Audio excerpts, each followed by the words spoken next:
Hey everyone, welcome back to the channel. Today we're diving into an awesome networking project.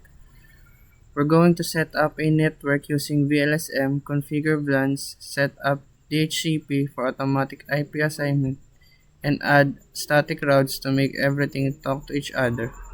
This is perfect for everyone studying for CCNA or just curious about how networks work. Stick around because we're building this from scratch. So let's get started. Alright, here's the plan. We've got a network with 4 routers, R1, R2, R3, and R4, and 8 switches labeled S1 to S8. We're also connecting 5 PCs to these switches and they'll grab IPs automatically via DHCP. Our network uses variable length subnet masking, or VLSM, to efficiently assign IP address. Check out this table. First, we need to set up VLANs for our switches.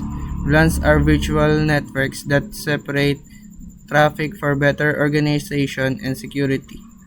We're creating VLANs 2, 4, 6, 7, and 17 across all switches, but each switch will assign its IP across ports to specific VLAN. Let's start with switch 1 or S1.